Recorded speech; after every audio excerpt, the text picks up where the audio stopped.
All right. So we are going to do the in-class activity 9. So what this video is going to be a demo of how to create or how to calculate Pearson's R for these variables here, as well as how to create the linear regression line. You'll need to create the linear regression line for the variables self-esteem and resilience. Um, that's what the ICSR stands for. It's just a resilience measure.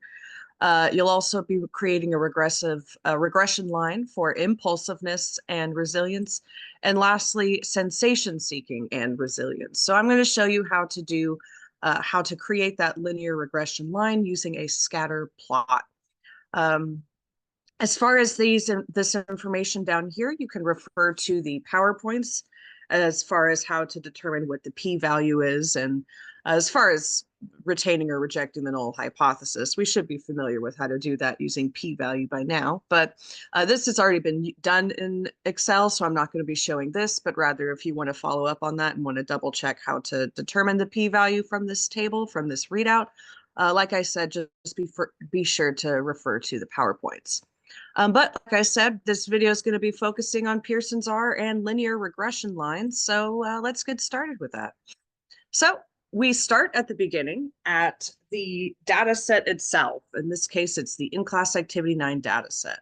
So we'll see here that we have a lot of information here. So I just kind of wanted to talk us through what it is that we're looking at, because this is by far one of the largest data sets that we've used in this class. So we have the participants numbered 1 through 30. So we have 30 people here. We have gender, we have age. Those are fairly basic and fairly straightforward demographics questions. But those columns that follow is really what I wanted to focus on as far as what the heck we're even looking at. So we have SE 1 through 5, I 1 through 5, SS 1 through 5, and then ICSR 1 through 5 as well. And then we'll see this information, these columns set up over here of the composite scores for each of those respective groupings. So SE, ISS, and ICSR. Well, first and foremost, what the hell is even this, all of this IC, SR, SS, etc.? Well, I have another sheet here called Codebook. And what these are, what those different abbreviations and numbers stand for, is different questions to survey. So SE 1 through 5 are questions that are measuring, or statements rather, measuring self-esteem on a 1 to 5 scale. And we see those examples here. So the 5 self-esteem statements here that the 30 participants are being asked to respond to on a 1 to 5 scale is: I'm good at many things, I'm satisfied with myself, and I like my body, I have good qualities, and I'm a failure as a person. This I have reverse coded, meaning that if you score high on I am good at many things, that indicates that you have high self-esteem. Oh, I agree with this. But if you highly agree or strongly agree with I'm a failure as a person, that actually indicates the opposite, that your self-esteem is not very high. So reverse coded just means that it's been flipped. So if you score a 5 saying that I strongly agree I'm a failure as a person, that actually counts as a 1, because that's a very low association for self-esteem. But I've already done that for you. You don't have to worry about that. The other 4 variables here are impulsiveness, sensation seeking, and the inventory of college students' resilience. Like I said, that ICSR just stands for resilience, essentially. So if you're wondering what the heck these are, or kind of wanting an idea of how you even measure these variables or whatever, you can look at the code book here that's included in the Excel document just to kind of get an idea. So, we see I am impatient to get things as one of the measures of impulsiveness. Resilience when facing a challenge, I don't give up easily. Sensation seeking, I like exciting new experiences. Questions that measure those different variables. So the responses to each of these 20 questions are coded here in the Excel sheet. So we have, the very first self-esteem question: I am good at many things, SE1. is measured right here. SE1, this 21-year-old woman says she's kind of right in the middle on a 1 to 5 scale. She feels that she's okay at many things. So, and each of those following responses to each of those 20 questions is just how this particular 21-year-old woman would rate herself, would measure herself. So that's what the data set is. Each of these 30 participants answered these 20 questions about their resilience, their sensation seeking, their impulsiveness, and their self-esteem. Now, before we do anything else, though, when we get to Pearson's R, you see that we're looking at the correlations, the linear relationship between the pairs of these variables. However, in order to get Pearson's R, we have to start with getting these composite scores first. You might notice that for each variable, resilience, sensation seeking, impulsiveness, and self-esteem, it isn't just one score, it's 5 scores. Each person has 5 responses to each of those variables. What these composite scores right here in these columns is going to do is reduce that score from 5 to 1. So instead of having 5 different questions that measure it, we're just going to find the average of those 5 questions. So then each person has an overall self-esteem score, impulsiveness score, sensation-seeking score, and lastly, resilience score. Now, in order to find the composite scores, it's really straightforward. Like I said, it's just an average. So to do that, I'm going to begin with equals average. So I go, since I'm in the sensation, or dang it, since I'm in the self-esteem composite score column, I'm going to find the self-esteem questions. So for just that very first individual, that 21-year-old woman, I am just selecting her 5 responses and selecting enter. That gave me a composite score of 3.8. Now, I'm just going to use the fill handle. Instead of doing that for every single person one by one, I'm going to make Excel do that for every person one by one for me. Yay! So the composite scores for each of these variables here, again, self-esteem, impulsiveness, sensation-seeking, and resilience, it is just the average of each person's 5 responses. So I'm going to do that. I'm going to create the composite scores for all 4 of these variables now. So for impulsiveness, I'm going to be looking for that I1 through I5 going through. And oh, what do you know? It's also a 3.8. But I'm going to do that fill handle again. Again, to get that fill handle, I am just clicking on the box that I want to copy all the way down, or at least that same concept of copying. And I just hover my cursor to the bottom right corner until it changes the cursor into this little black T here. So now I'm going to do the sensation seeking. So 1 through 5. Hit enter and do that same fill handle again all the way down. And last and not least, the resilience. So ICSR, ICUC, we all see for SR. All righty. So now that we have our composite scores, again, this is just each participant's overall self-esteem, impulsiveness, sensation-seeking, and resilience score. So instead of having 5 numbers that represent their resilience, I just have 1, and it's an average, again, their overall score. Now I can actually start calculating Pearson's R. It's through these composite scores, like I said, that we're going to be using to calculate Pearson's R. Not each individual question, not each of these over here, but everything from the composite scores only are what we're using to calculate Pearson's R, not the response to each of the 20 questions.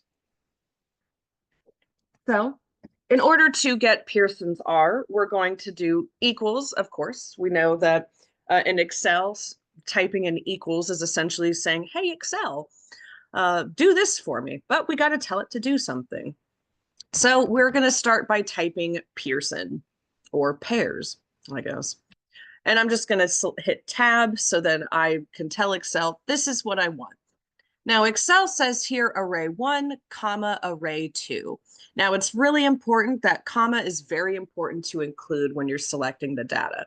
Array 1 is just going to be the values, not necessarily the label of like SE composite score or SS composite score or anything.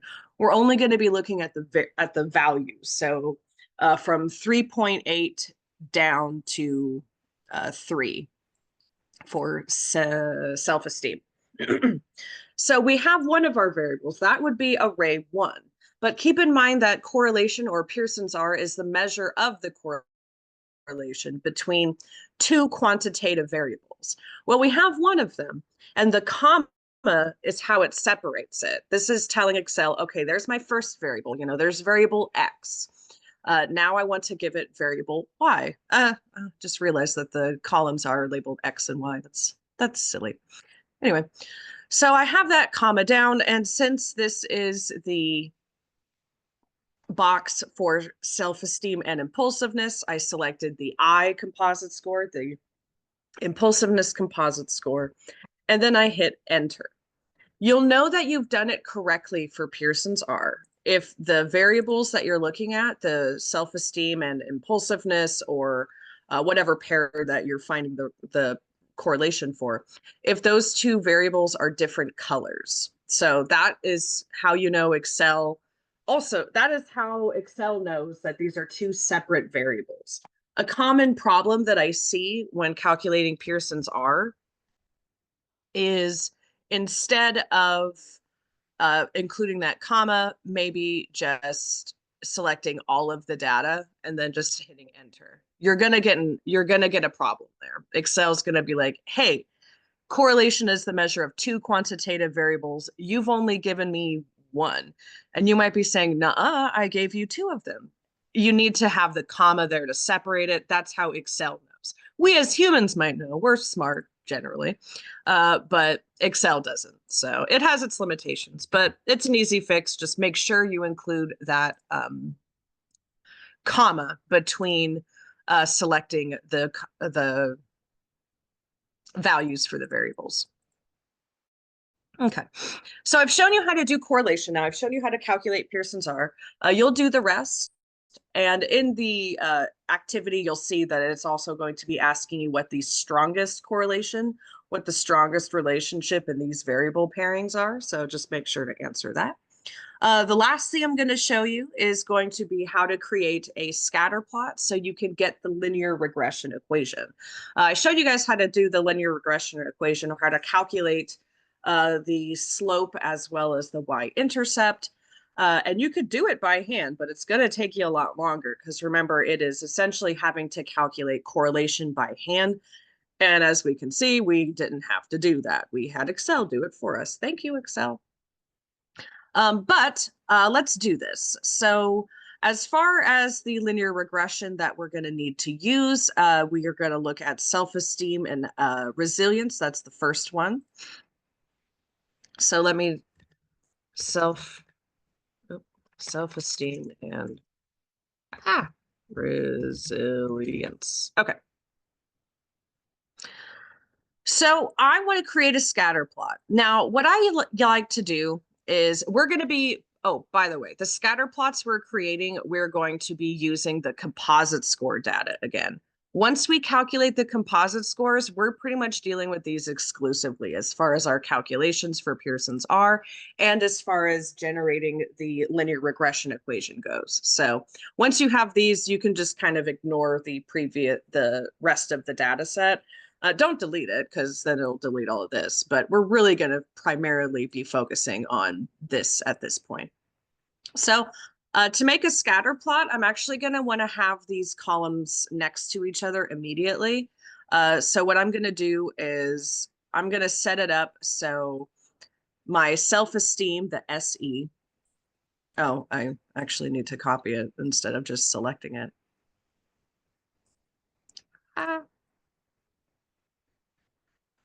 Okay. I'm going to copy it and I'm just going to put it right over here, just kind of mosey it on over this way. Instead of just blindly pasting it though, I'm going to paste the values. You'll want to do this as well. If you right click and go to paste special, you'll also see it here too. But we're going to be doing the values. Since we did those, since we used the fill handle, Excel pretty much saves the location of where it's calculating the averages. And so if we were to copy and paste just Control V without any special pasting, these composite scores would change based on the positioning of where the new calculations would be. And we don't want that. We want them to be the same as they are here because those are the correct composite scores. So I want to do the same thing for resilience. Again, I'm going to be calculating the linear regression equation between self-esteem and resilience. And so that is why I'm selecting these two specifically. And you'll be doing the same thing when it comes to your data set, but with the other pairings. So now that I have my two variables here side by side, it's really easy to just select them both and then do insert. And we're going to be looking for the scatter plot chart. So not this one, not the line, insert line or area chart. We can see that that actually is not going to be providing us the individual data points. We don't need that line connecting them. Rather, we need the linear regression line, a trend line, not that one. So we're going to go here, insert scatter, X, Y, or bubble chart. And the first one is fine. This very first one at the top of the list. All right. So I have my scatter plot now, and I'm just going to rename it. We're not reporting this in APA style. So as far as the title being in the graph itself, it's fine. Again, we're just getting the linear regression equation from this. We're not submitting it for an APA style research report. So I'm all right with that. All righty. Now what I want to do is I want to add the trend line. I want to add that line of best fit or that linear regression line. And from that, we can actually have Excel give us the equation to go with it. So to do that, I just double click. I'm going to double click on just the points here. And I want to bring up this little menu here.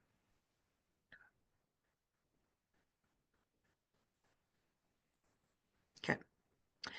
And let me see. Oh, wait, no, I'm not. I'm not going to go there. Not yet. My bad. So what I'm going to do is actually add a trend line. So I'm going to go to chart elements, this little plus sign.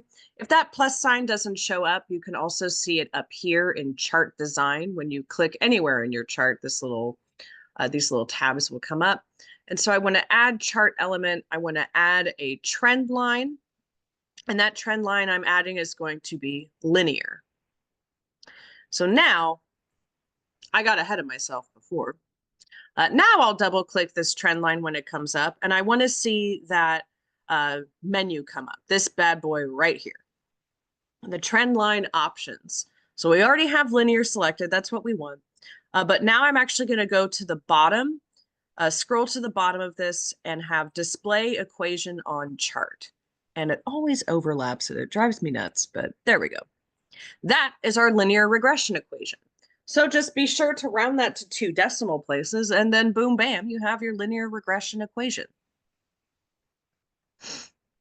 Now, I know that not everybody has the Excel file or the formal Excel installed. So I wanted to also show how to create the trend line or how to bring up the linear regression equation on Google Sheets. As far as all of this is concerned, of what we've done to calculate Pearson's R and the SE and all the different composite scores, that's identical on Google Sheets as it is in Excel. So that you don't have to worry about. In fact, it's even still Pearson as far as the function is concerned. So that's all going to be identical on Google Sheets as it was on Excel.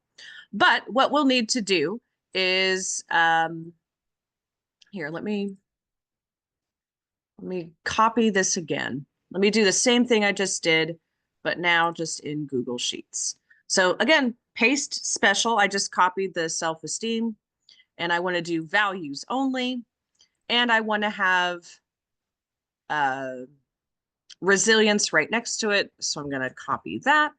And again, do the same thing, paste special values only. Now to insert the scatter plot, I'm just going to select the two columns, the two variables and their data points that I want to have in my scatter plot. And I'm going to click on insert up here and do chart. Now this won't be the first one that pops up, but rather once you get the chart created, you can go over here to this little chart editor box that comes up and make sure to select scatter chart. Alrighty. So now that's my guy, and you'll see that Google Sheets actually already labels our X and Y axes. That's nice for us. Thank you, Google Sheets. But we're going to go to this Customize tab here. And we still want to do the same thing. We still want to add the trend line, and then in the trend line option, we want to add the linear regression equation. So to do that on Google Sheets, I go to Customize, and I'm going to go to Series, the drop-down box that says Series. I'm going to scroll down a little bit. Near the end, almost close to the next little drop-down, we have trend line. I'm going to click that. And more options come up where it asks for the type of trend line, the line opacity. The line opacity is fine. We don't need to make it more or less opaque. But we have type linear. That's exactly what we want. And then there's this box here that says label that has a drop-down menu. We're going to click on that, and we're going to want to use the equation. And we'll see that it is the same here. It's the same linear regression equation as it was on Excel, as it should be, because that is the linear regression equation. But that is it. So again, pretty straightforward. And with the video, feel free, obviously, to scroll back or to rewind back to where you missed. You can go about this at your own pace. But yeah, that is in-class activity 9. Don't forget to also complete the answer the questions regarding the readouts at the end that include the p-value. You don't need Excel to determine how to do those. Again, if you're confused, just refer to the last few slides of the linear regression PowerPoint and you should be set. But with all of that, that's it. That's how you do it. So good luck, and I will see you next week. Bye.